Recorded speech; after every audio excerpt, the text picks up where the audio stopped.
Welcome to all of you to this very important reflective session, theologically reflective for all of our earth. My name is Sister Sheila Kinsey. I'm a Franciscan sister, daughter of the Sacred Hearts of Jesus and Mary, and the executive co-secretary of the JPIC Commission for USG and UISG, as well as the coordinator of the Sowing Hope for the Planet. We are fortunate to be participants in this two-part series, and you've already experienced the first part, and we explored the crisis and the importance of our charism in looking at what is it that's ours to do for our time. And the second session, which is today, we're going to be considering our mission on behalf of God's creation. So I am very delighted to have with me to share with you Sister Laurie Brink, who is a Dominican sister. She's a professor of New Testament studies, the Gospels, the letters of Paul, the Acts of the Apostles, and early Christian literature. My goodness, she has a lot to share, and you will see it is evident in her presentation. She's also the director of the Certificate in Biblical Spirituality and the associate editor of the Bible Today, which is really a very scholarly publication. She leads the biblical study and the travel program and is researching the implications of emerging science on spirituality and the praxis of religious life. She comes with a master's from Maryknoll School of Theology and a PhD from the University of Chicago. She will be beginning this session with prayer, and please welcome Sister Laurie Brink to this afternoon for our session together. Please, Sister Laurie. Thank you so much, Sheila. And thank you all for coming or coming back. Let me just share my screen. Yeah.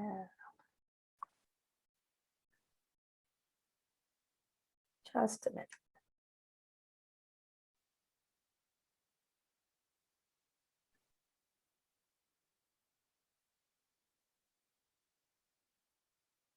And I will remember to click share sound this time. All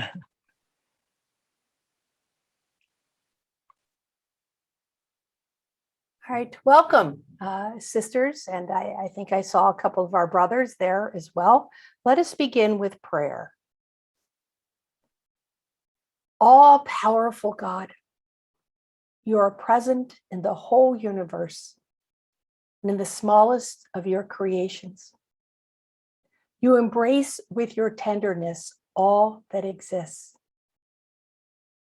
Pour out upon us the power of your love, that we may protect life and beauty.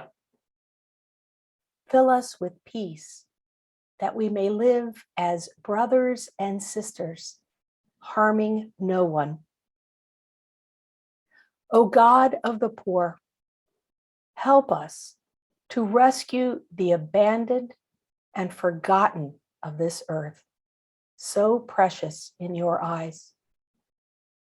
Bring healing to our lives, that we may protect the world and not prey on it, that we may sow beauty, not pollution and destruction.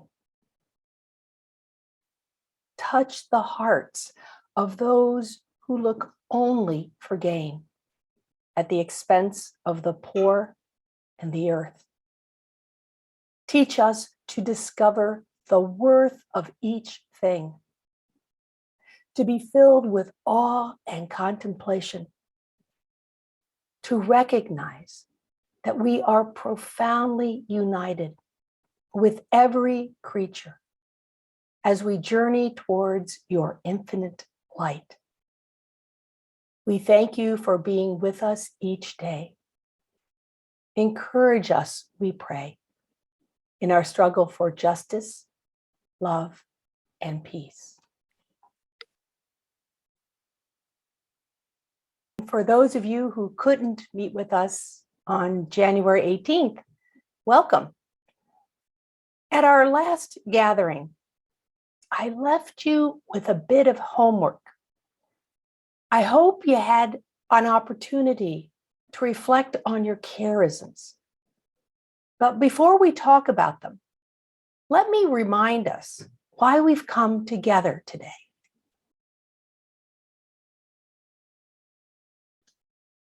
In this transformative time in religious life, these presentations are intended to provide a theological foundation to assist you in consciously integrating the Laudato Si action platform into your ongoing work as congregational leaders and members. I propose that the key to our response is viewing our congregational charisms through an evolutionary vision of the reign of God. Now, we have always responded in compassionate service according to emerging needs. But today, the cry of earth and the cry of the poor demand that we revision and integrate our mission and ministries in light of the call of Laudato Si. To that end, I propose that we answer 4 questions that arise when we, vowed religious, consider the climate crises and Laudato Si. Why does this matter now? Why us? What are we to do about it? And how are we to do it? Now, for those who are just joining us, and by way of review, let me highlight the takeaways from the last session. We began with the question, why does this matter now? After reflecting on Genesis chapter 1, the first creation story, with excerpts of Laudato Si, we looked in horror at the devastating effects of climate change. Temperatures are rising, plants and animals becoming extinct at alarming rates, and 30 million of our brothers and sisters are becoming climate migrants because their lands can no longer sustain them. Scientists say that we live in the Anthropocene, a new geological epoch in which global human activities are affecting the earth and atmosphere, and not for the good.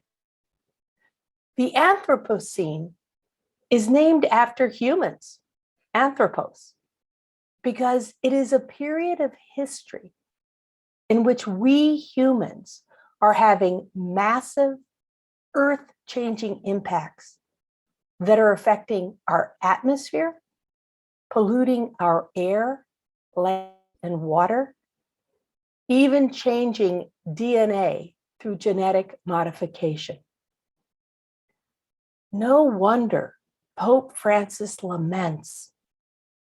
This sister now cries out to us because of the harm we have inflicted on her by our irresponsible use and abuse of the goods with which God has endowed her.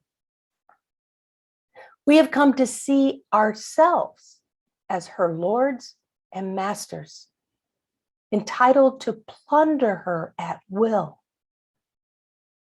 The violence present in our hearts, wounded by sin, is also reflected in the symptoms of sickness, evident in the soil, in the water, in the air, and in all forms of life.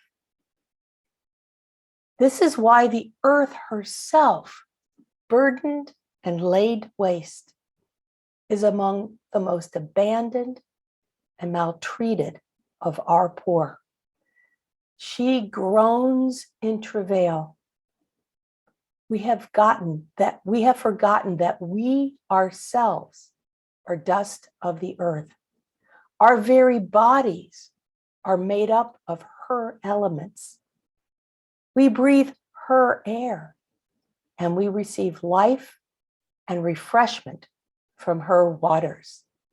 That's paragraph 2 of Laudato Si.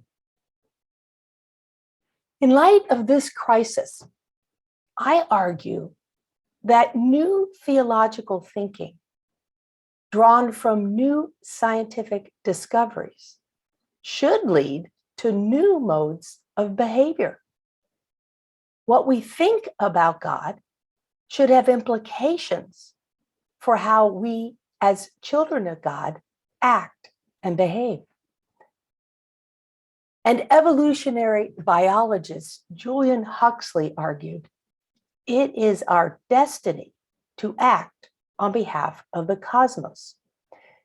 He writes, humankind is that part of reality in which and through which the cosmic process has become conscious and has begun to comprehend itself. Our supreme task is to increase that conscious comprehension and to apply it as fully as possible to guide the course of events. So says Julian Huxley. Now, this leads to our next question. Why us? None of these effects on Earth and its creatures is solely our responsibility as vowed religious. But because of our commitment to the gospel, our abiding faith that what is now is not what God intended, and our compassion for those who suffer and are forgotten, the urge to respond is deeply part of our DNA, so to speak. In searching for an answer to the question, why us? We turn to the person of Jesus and take heart in Sister Elizabeth Johnson's words. She writes, in Christ, the living God who creates and empowers the evolutionary world also enters into the fray, personally drinking the cup of suffering and going down into the nothingness of death to transform it from within. Hope springs from this divine presence amid the turmoil. My sisters, we believe this. We experience this in the Eucharist. We know this to be true. Through an evolutionary lens, we see the cross not only as sacrifice and expiation, but as a way forward toward unification with God. In our first session, we reflected on the mission of Jesus, recognizing that he was called to preach the gospel, the good news of God. Drawing from the Hebrew scriptures, the scriptures that Jesus knew, the good news is that God is faithful to God's promises. This led us to the story of Noah and his descendants in Genesis 9, 8-17. The very first unilateral commitment God makes is with all the creatures of earth, not only the human ones, and with earth itself, reaffirming what had been stated at the very dawn of God's creative acts. God saw everything that God had made, and indeed, it was very good. Two biblical words capture the essence of God's good news. The Hebrew term chesed describes the breadth and depth of God's commitment to relationship and stalwart dependability. And the Greek word pistis is St. Paul's way of describing God's faithfulness. This divine chesed and pistis informs our understanding of the coming reign of God. As Johnson writes, what we learn about God from Jesus is not contrary to what had already been revealed about the loving kindness and fidelity of God through the history and scriptures of Israel. When we turn to Jesus's preaching in the Gospels, we notice that Jesus gave ear to the wider created world around him. He paid attention and saw a direct connection between the work of nature and the providence of God. As his parables attest, the reign of God that Jesus preached is both rooted in creation and yet still evolving. Interpreting the reign of God through an evolutionary lens provides a way to see the promises of God and the life, death, and resurrection of Jesus in light of emerging science. As Teilhard de Chardin presented, the gospel call means returning to the world with new vision and a deeper conviction to take hold of Christ in the heart of matter and to further Christ in the universality of his incarnation. He urged Christians to participate in the process of Christogenesis, to risk, get involved, aim toward union with others, for the entire creation is waiting to give birth to God. Through a theological lens, Teilhard de Chardin understood that the object of evolution is that God should become manifest in the world, and the world should obtain its final unification in God.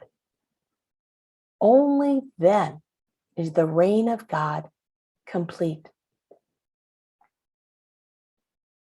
In her book, Creation and the Cross, Elizabeth Johnson describes God's relationship with creation as one of accompaniment.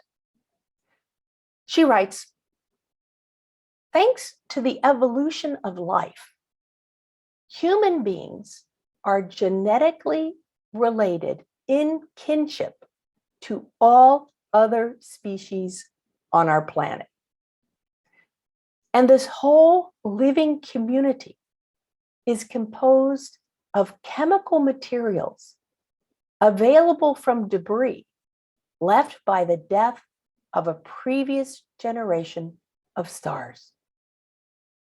She continues, as John Muir wrote, when we try to pick out anything by itself, we find it hitched to everything else in the universe.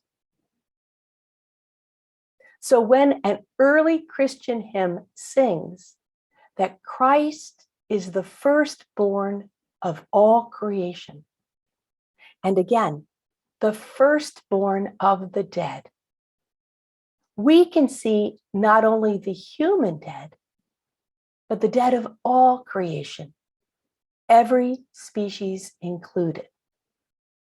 So writes Sister Elizabeth Johnson. It is precisely because of these relationships and the interconnection among all of creation that Johnson urges a theology of accompaniment, in which we're converted from anthropocentrism to a planetary solidarity. Thus, the reign of God, viewed through Teilhard de Chardin's evolutionary Christogenesis and Sister Elizabeth Johnson's theology of accompaniment, provokes a new understanding of mission and therefore ministry in an unfinished universe. This understanding must recognize the cost of complexity, the need for a new ethic that supports our evolving sense of mission and a clear statement of direction. That brings us to charism. But before we look at the remaining two questions, what are we to do and how are we to do it? I invited you to reflect on your congregational or society's charism. Now, we have a little poll here for you. I'd like you to take this poll just so we can see, would you say your charism is clearly embodied in your mission? And the other question, is your charism evident in your current ministries? Okay, your name's not attached to your answer, so we don't know who's saying what, but let's just get an idea of how we do. We see that our charism is clearly evident to us in our mission. And it's also evident in our ministries. I really appreciate those of you that marked either no or you don't know, because none of us really is 100% certain. And that's what we're going to talk about. Let's talk a bit about charism, mission, and ministry. So our third question, what are we to do about it? The crisis that we are facing. Putting our charism at the service of the church and the people of God is what we do.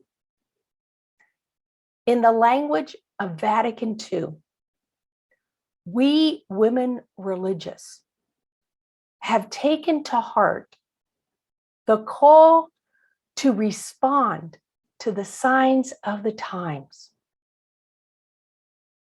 As theologian Susan Smith, RNDM, noted, faith against culture was out, and the need for a positive relationship between faith and the culture in which a religious congregation lived and worked was emphasized. This important shift could be seen, for example, in the deinstitutionalization of religious life and the individualizing of ministries and its corollary, the loss of corporate apostolates, such as teaching in the local Catholic school. These developments could be interpreted as a certain accommodation with the dominant cultures of English-speaking countries in the Western world.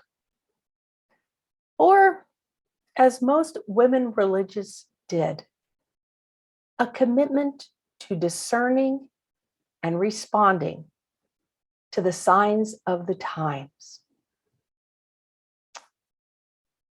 In the half century since Vatican II, we have been attentive to changing societal needs that called for new ministerial responses.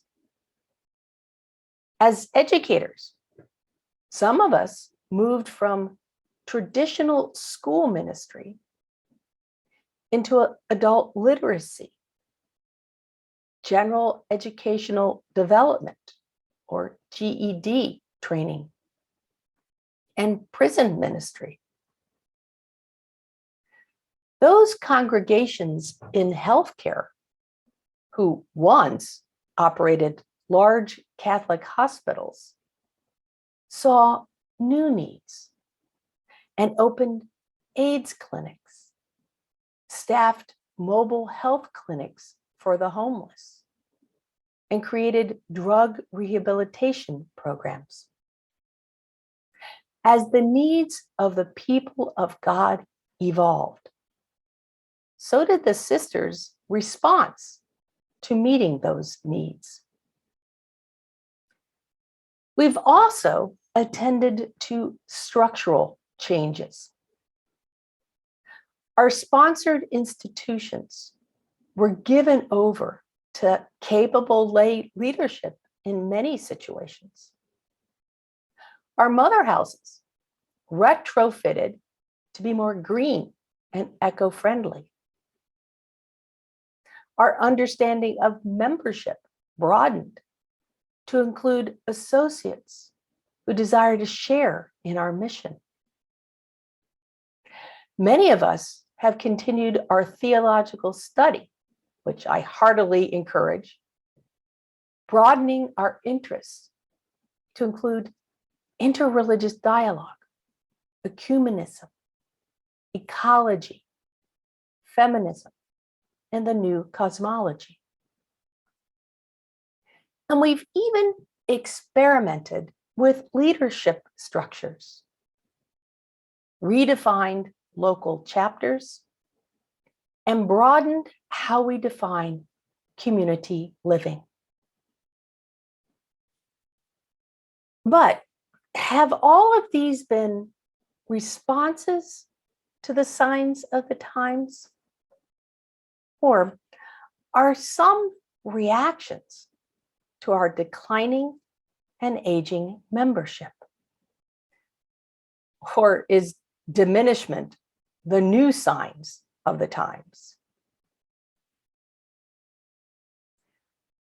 Perhaps with Pope Francis, we might ask, how open are we to God's surprises? Pope Francis writes, when we set out on a journey,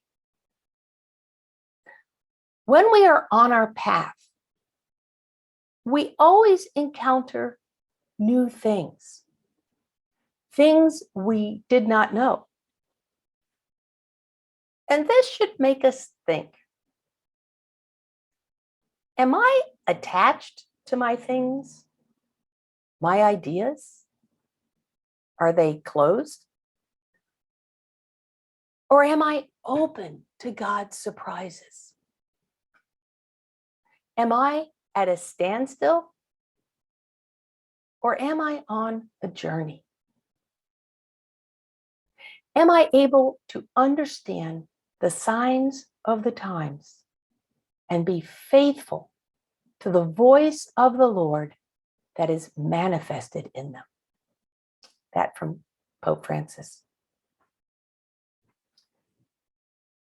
In her book, Social Analysis for the 21st Century, Maria Simperman, RSCJ, describes the complexity of global problems, reminding us of the important difference between responding to symptoms and seeking out the cause of a situation.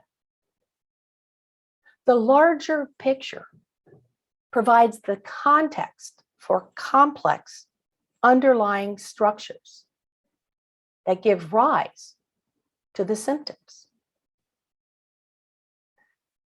Maria outlines 5 significant points to keep in mind when dealing with this larger view. First, it's helpful to understand that problems usually have layers upon layers of complexity that must be considered in order to gain some perspective. 2, at every stage, it is important to spend some time exploring, researching, and reflecting on what is actually happening. This step, like every other step in social analysis, requires some reflection instead of immediate action.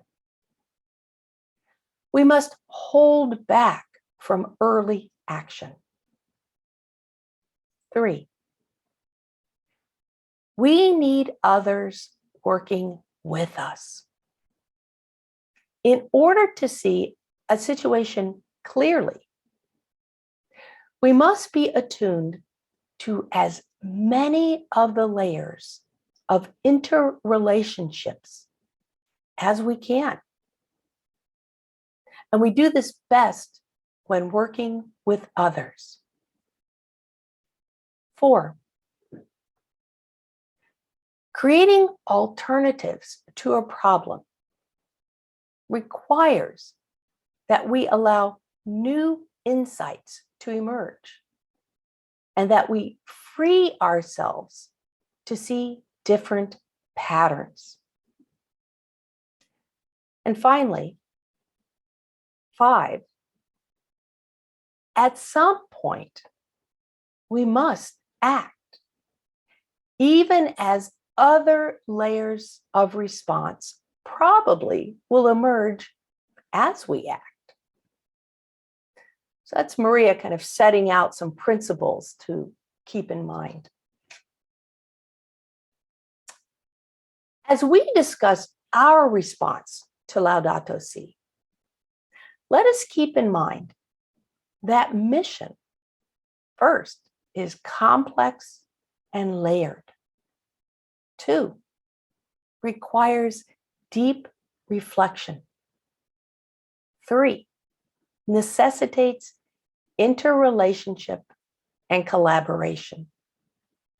4, asks for a freedom and openness to new insights. And finally, 5, is an ongoing, evolving activity. In a word, we cannot do as we have always done. If we accept what science reveals, that we live in an unfinished universe in the midst of evolution,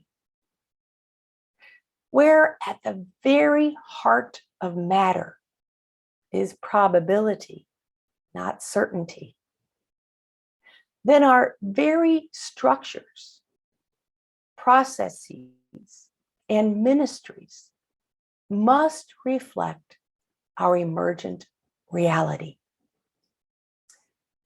Now, far from upsetting the apple cart, so to speak, we might come to realize that at our best, we women religious have always demonstrated such flexibility, mobility, and responsiveness with regard to our apostolic lives.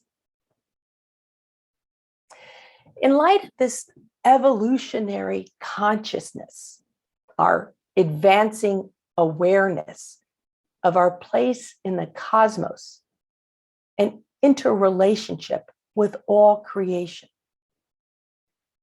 we need to move beyond simply thinking globally and acting locally. Rather, as theologian Sam Mickey proposes, we should engage in whole earth thinking, which sounds a lot like working toward the reign of God. Mickey writes, whole earth thinking calls for dangerous dreams of emancipation, dreams of freedom from the destructive refrains of domination and oppression. It calls for a vision of a more peaceful, just, and sustainable earth community. A vision of participatory ecological democracy. So writes Mickey. Perhaps the first step to whole earth thinking is to pay attention. The fires in the Amazon, the drought in Australia, the floods in the United States, the typhoons in the Philippines, the volcanic eruption in Tonga aren't happening to those people and that land over there. We are those people. And the interconnectivity of all creation means we share in the suffering. St. Paul's words have never been more true. We know that the whole creation has been groaning in labor pains until now. Romans 8:22. But beyond paying attention, how do we engage in whole earth thinking? While using different vocabulary, this is precisely the challenge presented by Pope Francis in his encyclical Laudato Si. He writes, "It is our humble conviction that the divine and the human meet in the slightest detail in the seamless garment of God's creation, in the last speck of dust of our planet, in this universe shaped by open and intercommunicating systems. We can discern countless forms of relationship and participation. This leads us to think of the whole as open to God's transcendence, within which it develops. Faith allows us to interpret the meaning and the mysterious beauty of what is unfolding. We are free to apply our intelligence towards things evolving positively or towards adding new ills, new causes of suffering, and real setbacks. This is what makes for the excitement and drama of human history, in which freedom, growth, salvation, and love can blossom, or lead towards decadence and mutual destruction. The work of the church seeks not only to remind everyone of the duty to care for nature, but at the same time, she must above all protect humankind from self-destruction. Pope Paul Laudato Si. Pope Francis. Laudato Si frequently uses our common home as both a metaphor and a reality.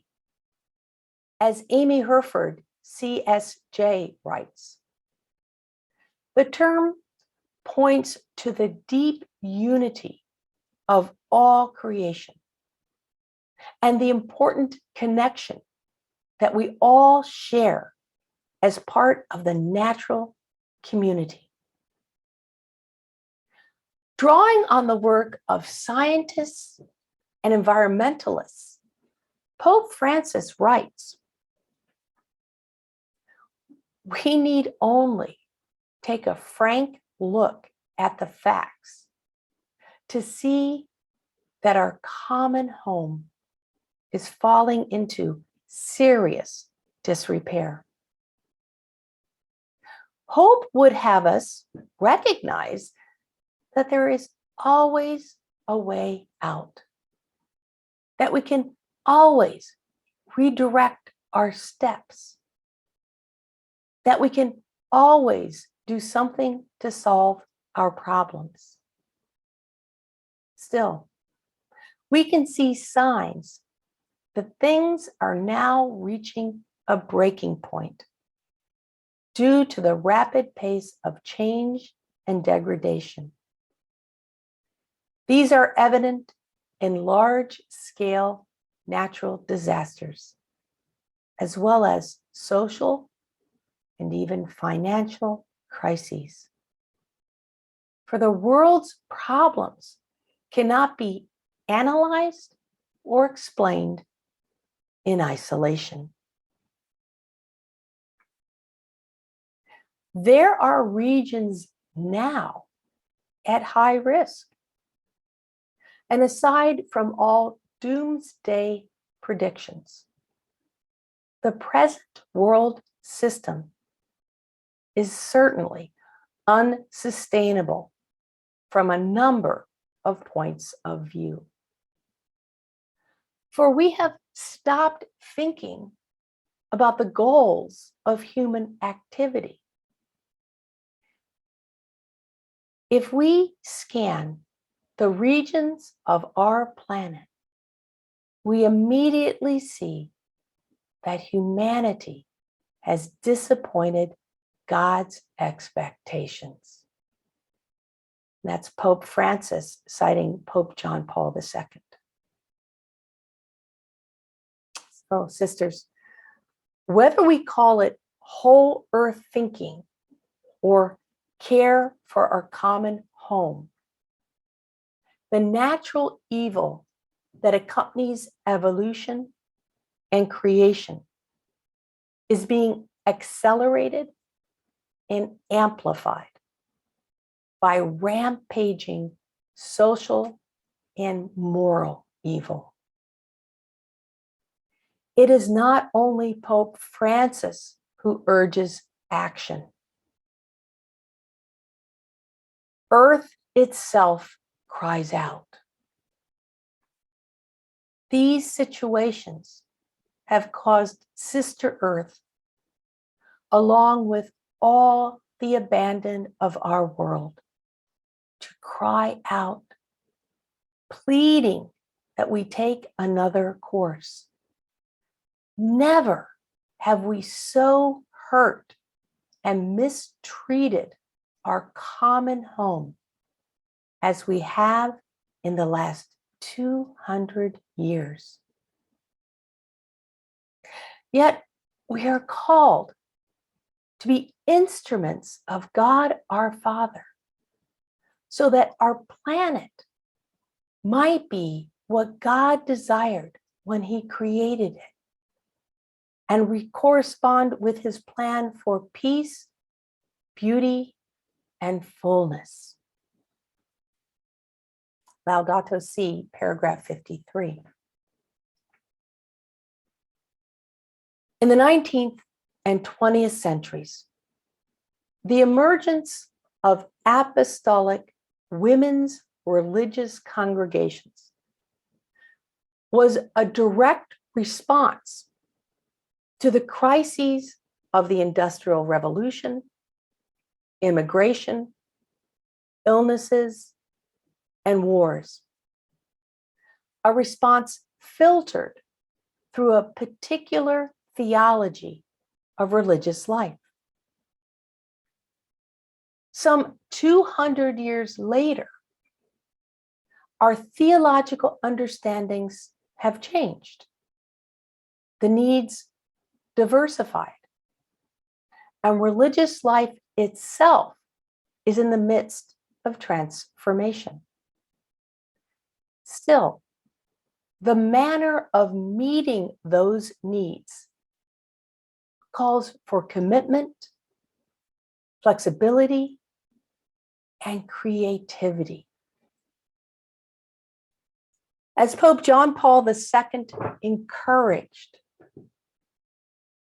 you have not only a glorious history to remember and to recount, but also a great history still to be accomplished.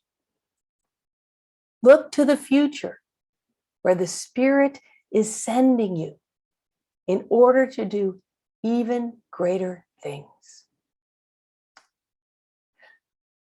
For the most part, we are no longer building institutions. We are cleaning up our common home, not to save our souls, but to save our planet. That leads to the next question. How are we to do it? As Pope Francis urged, religious life ought to promote growth in the church by way of attraction. The church must be attractive. Wake up the world. Be witnesses of a different way of doing things, of acting, of living. It is possible to live differently in this world. Within a year of each other, Pope Francis initiated the Year of Consecrated Life and promulgated his encyclical on the environment. I think the timing is not coincidental. As Father Tim Scott writes,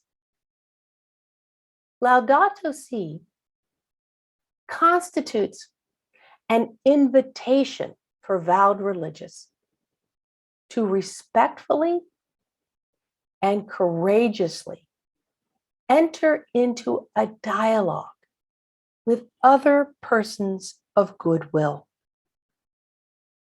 The fruits of scientific research and contributions from varied faith traditions can move our pluralistic society toward a consensus on the urgent need for action. The common good will be enhanced as religious give voice to the poor and marginalized. Finally, by their actions, they will offer a prophetic witness on the value of interpersonal communion and an ecologically sensitive relationship with all creation.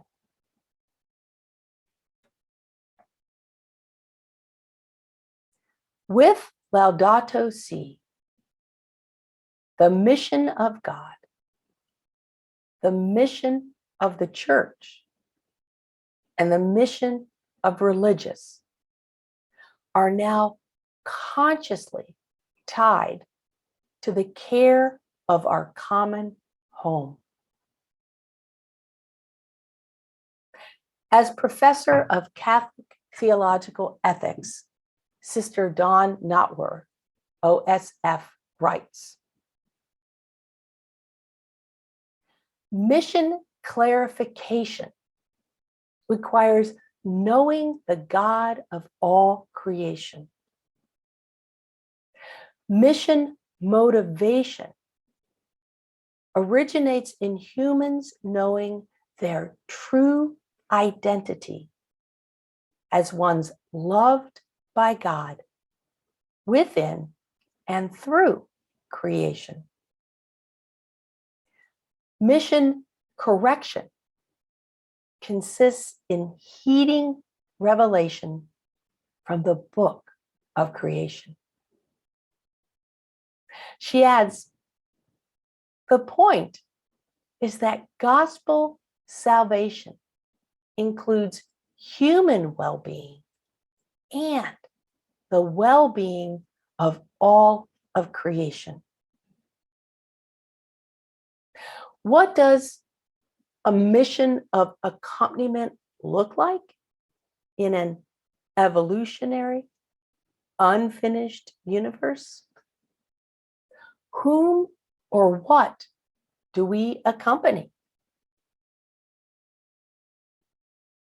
Our growing awareness of our place within the larger created world has broadened our concerns beyond human society. We are compelled to do whole earth thinking and to see how the devastation of earth has direct effect on those who are marginalized and impoverished. In Laudato Si, Pope Francis makes the point that those who are poor most often suffer from the degradation of our common home. In paragraph 158, he writes,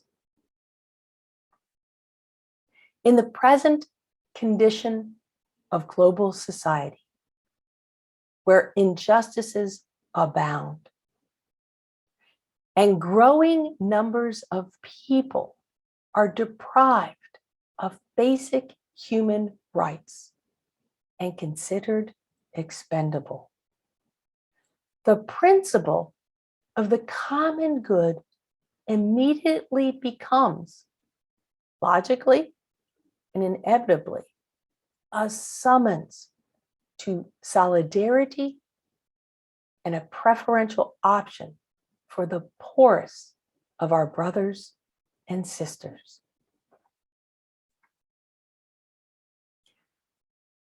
As apostolic congregations, our ministries are often on behalf of those in need. Reflecting on the challenges of Laudato Si, Timothy Scott recognized that religious often live and serve on the periphery, in places where the environment is often degraded, in urban slums and places lacking safe drinking water or public spaces. The international character of many of our communities means that we have an awareness of the particular challenges of life in the developing world, where economic exploitation is often rampant. In the first instance, we need to bring that awareness of life at the margins to the forefront within our own communities and then to the broader society. So writes Timothy Scott. The good news of God is that earth and all of its creatures has an advocate, and it is us. At profession, our particular gifts are joined with the corporate charism of our congregations. A charism that is not exclusive to our community, but one that we recognize is deeply a part of our identity. It is to this charism that we commit ourselves, not to specific ministerial manifestations of that charism. As Pope Francis advised, we need to strengthen the charism of the congregation without mistaking it for the apostolic work which is carried out. The first remains, the second will pass. The charism is creative, always looking for new paths. Despite diminishment from age and a reduction in numbers, the closing of institutional ministries, and the societal upheaval that questions whether religion is even necessary. Despite all this, apostolic religious life continues. Reflecting on the year of consecrated life, the Bishop Emeritus of Limerick, Donald Murray, noted that underlying charism continues even when particular ministries can no longer be carried on as strongly as they were, or when they are no longer necessary or no longer possible. When that happens, we need to look again to our beginnings to understand what our charism may be asking of us today. As Murray suggests, our challenge is to live our legacy in the present with passion. He continues, it means believing that the same Christ, the same Spirit, the same vocation that inspired our predecessors is calling us now to be awake and watchful. The gifts and charisms that marked the beginnings of your institutes of consecrated life are alive today by the same power of the same Spirit who awakened them in the first place. This gift, this congregational or society charism, is a unique offering we religious bring to the efforts of the Laudato Si action platform. Indeed, the Spirit is active, and just as Paul encouraged the Corinthians that their individual gifts were for the good of the whole, so too the charisms of individual congregations must be brought together in the good for our common home. Even imbued with our charisms, how could we, vowed religious, hope to contribute to the realization of the reign of God when the challenges are so daunting, the costs too high, and our numbers so small.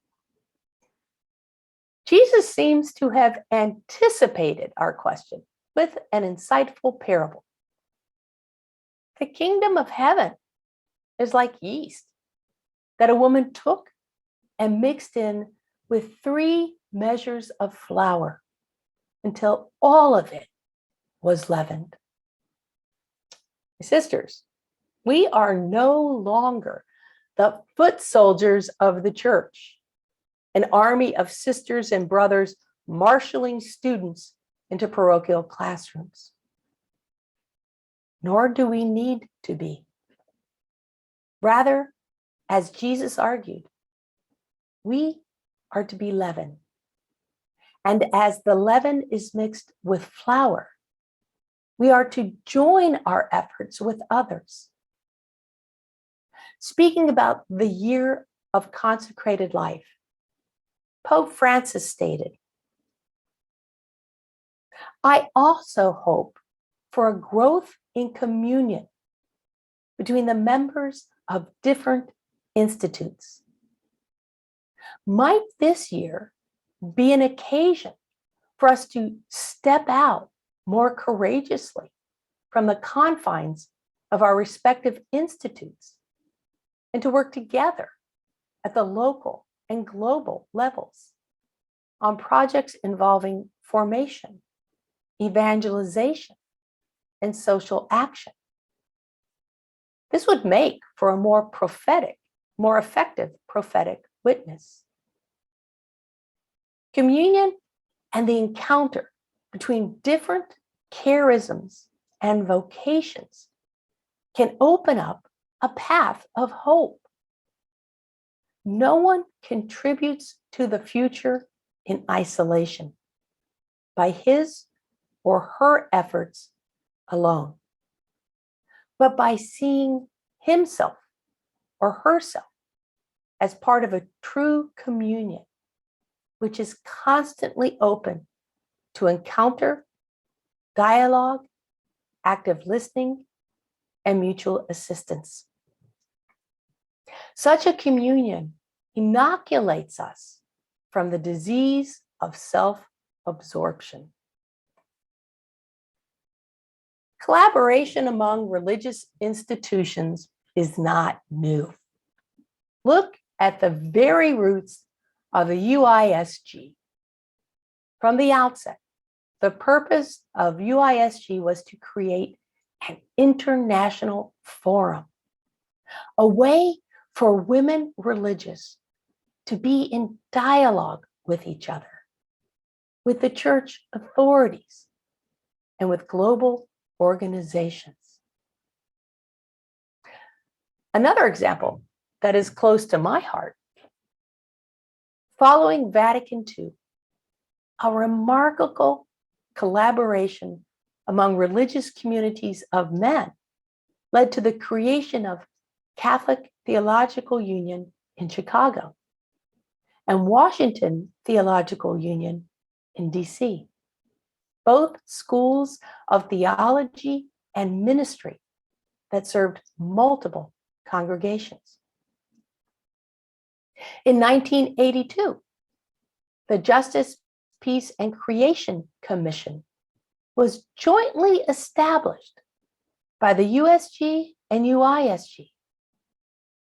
As its website describes, the commission serves the USG and the UISG, both as unions and each according to its own charism as individual member congregations to achieve a greater awareness, clearer analysis, and more effective action in matters of justice, peace, and integrity of creation, particularly as it affects the poor and disadvantaged in society. Also in the 80s, collaborative novitiates and novitiate programs brought newer members together, crossed the divide of congregational barriers, I'm living proof it actually works. And in the 1990s, a grassroots organization of sisters under the age of 50 formed Giving Voice. In addition to structural and organizational collaborations, other ventures have directly responded to those in need. Joining efforts and combining resources has led to justice initiatives to address endemic and global issues such as human trafficking, immigration, and environmental degradation. And most of these efforts are grassroots responses to emerging needs. In 2009, an international network of religious congregations formed Talitha Kum to facilitate the collaboration and activities against trafficking in persons. More than 3,000 Catholic sisters, allies, and friends have joined with Talitha Kum in 60 local networks across nearly 90 countries, actively supporting victims and survivors at risk. Similarly, in 2013, in the United States, U.S. Catholic Sisters Against Human Trafficking became a collaborative, faith-based national network that offers education, supports access to survivor services, and engages in advocacy to eradicate modern-day slavery. When Pope Francis participated in a virtual papal audience in 2015, he was introduced to Missionary of Jesus, Sister Norman Pimentel, who operates a welcome center in McAllen, Texas. After listening to the stories of mothers and children, Pope Francis spoke to Sister Norma. "I want to thank you," Francis said, "and through you to thank all the sisters of religious orders in the U.S. for the work you have done and that you do in the United States. It's great. Be courageous. Move forward." Sister Norman and others who work along the border sent out urgent requests for volunteers, a call heard and amplified by the Leadership Conference of Women Religious. Since LCWR began asking for funds and volunteers, more than 1,000 religious have responded. Here's another great example of a collaborative effort. Launched on the Jubilee of UISG, the Migrant Project in Sicily established 3 intercongregational, international, and intercultural community houses in which sisters became a bridge between the migrants who come ashore in Sicily and the people of the area. While the collaborative work of sisters on behalf of those who are impoverished and marginalized meets immediate and pressing needs, other ventures take the long view.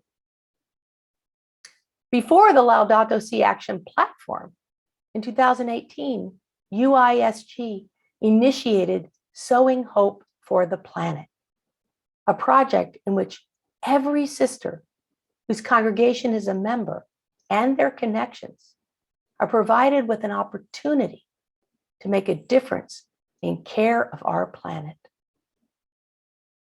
2 years later, on the 5th anniversary of Laudato Si, a new initiative was announced in the US. 16 congregations of Dominican sisters joined with the firm of Morgan Stanley to establish a new investments fund initiative aimed at financing solutions to address climate change and assist communities worldwide most at risk. And perhaps one of the more ambitious collaborative actions on behalf of our common home is the Laudato Si Action Platform, an action-oriented 7-year ecological conversion journey in the spirit of integral ecology, intended to support and empower families, communities, and institutions to achieve total sustainability.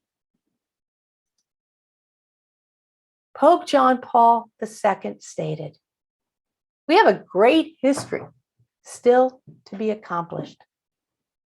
Initiatives like U.S. Catholic Sisters Against Human Trafficking and UISG's Talitha Kum, collaborative efforts on behalf of migrants and immigrants, the Climate Solutions Fund, Sowing Hope for the Planet, and finally, the Laudato Si Action Platform demonstrate that through our collaborative ministerial efforts, we creatively contribute to the reign of God and thus live into that great history together. All right, my friends, it's your turn. We're going to put you in groups and give you 25 minutes to have a conversation. These are your questions. How might viewing your charism through the lens of Laudato Si inspire and inform your mission and ministries during this time of transformation into the future? Second, in what concrete ways might you collaborate in new ways with other congregations or civic groups to achieve the goals of the Laudato Si Action Plan? Thank you for coming back. Really, your conversations with each other were the most important part, because it is about sharing wisdom across the congregational divide. Only together are we going to make a difference. That's why I think the words from the letter of St. James are an important reminder to us to put our charisms at the service of God's creation. We are to be doers of the word and not hearers only. How we do that depends on our own circumstances, our charisms, and the urgings of the Holy Spirit. So, in conclusion, reflecting on her post-Vatican II vocation, Benedictine Sister Joan Chittister offered a helpful reminder. The New Vision says that religious are not called to be a labor force, but a leaven, a caring, calling presence that moves quickly to new needs. The congregation's mission is larger than its ministerial expression of that mission.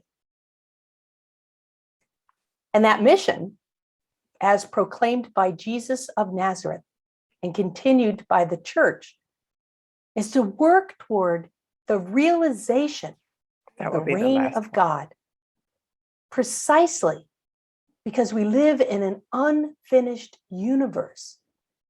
The reign of God remains the horizon event for which we yearn.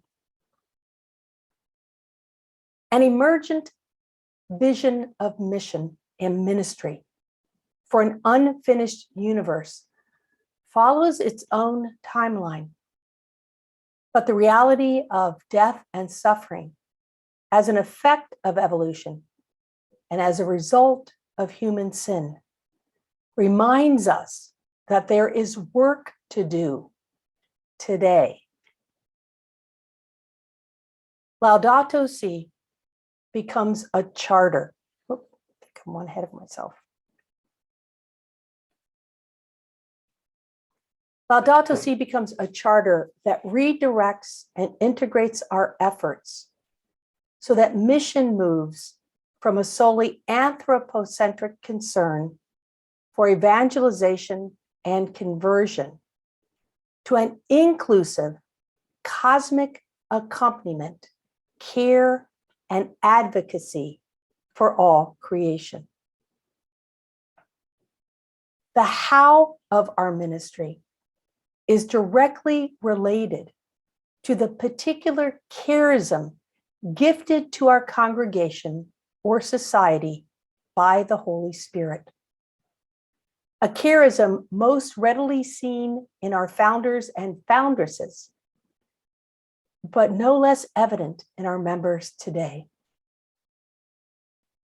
We should ask, how can our charism be put to the service of all creation? And with that answer, we should measure our ministerial activities. Finally, no longer can individual congregations afford to act alone. Perhaps the demographics and institutional diminishment are simply reminders that ministry in an emerging universe must be collaborative. The integrity of all creation surely reminds us that we are most effective when we are most connected.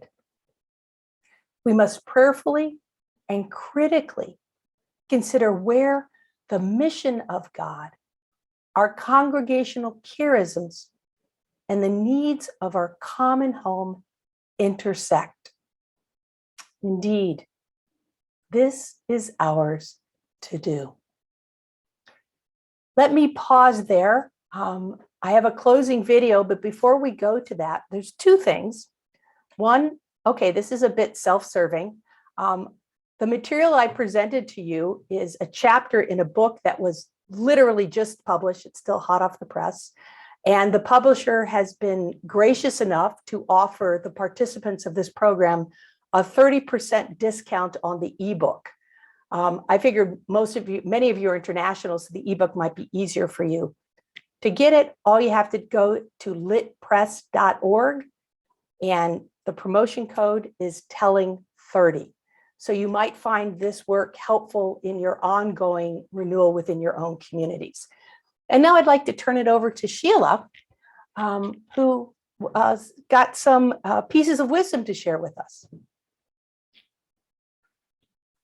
Thank you so much, Laurie. Again, I think if you looked in the chat, there's been many comments of gratitude for the work that you've been doing with us, for your sharing of your deep spirituality, your whole Dominican heritage, and we're grateful to the Cincinnati Dominicans for offering you your service and for really making available to us all the materials that you have put together in a special way for this session.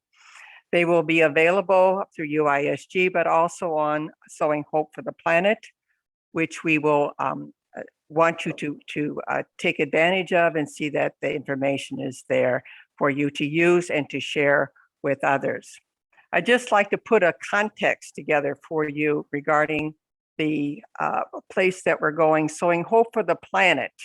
You know, so Sister Laurie is part of this whole concept of Sowing Hope for the Planet. Everything is connected. This was a campaign started by UISG, as Laurie has just said, but it's a collaboration with USG, UISG, and so many other areas in our church that we want to bring this forward.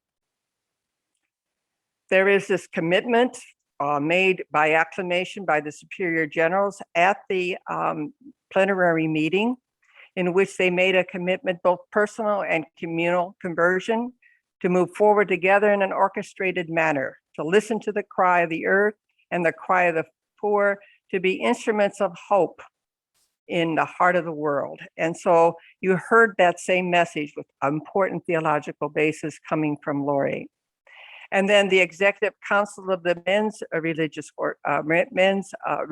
leaders make this statement regarding the Laudato Si action platform, that they were urging their membership to support and be involved in this challenging effort, this global effort of our church.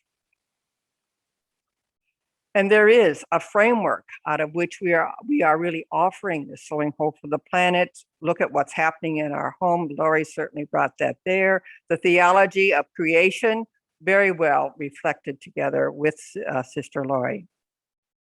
The human rights, but also the roots of the ecological crisis, how we need to be really mindful of that and bring that into our lives and discern what our communities are to do. The ecology of cry of the earth, cry of the poor, dealing with culture, and then dealing with the economy. And looking for guidance as we move together on this journey of sowing hope for the planet, an educational journey, one that taps into the spirituality of us as members. And so you've been called, particularly sent forth by the message from Sister Laurie. The integral ecology means connect your charism with the energy of your specific mission, to requalify your ministerial service, and to have a shared responsibility and contribute to a synergy. So what I'm sharing here with you is this is part of a whole plan that we want to move together forward. And Sister Laurie certainly has provided us with a very, very, very important theological foundation. And we want to move then to the Laudato Si Action platform, which is involving many sectors of our church in all of the areas, as you were explaining, in terms of the Laudato Si goals, have that be a part of our lives, find ways to work together and to share what we are doing through communications with one another, to involve some of the webinars that we have on Sowing Hope for the Planet, the website that's there. And if you want to continue on in terms of our effort, to please contact JPIC Roma, and we can move quickly to that slide so that people can see what it is that we want to be involved in. If you go then to these areas, you will find the information. Here is Sowing Hope for the Planet, where you can get all different kinds of information. Here, Laurie's session is advertised. And any questions, please contact JPIC Roma. We will give you the information and connect you to the efforts that are already being done. And in Sowing Hope for the Planet, we have a page for the platform, and Laurie and Sister Laurie's presentations are available also on that platform.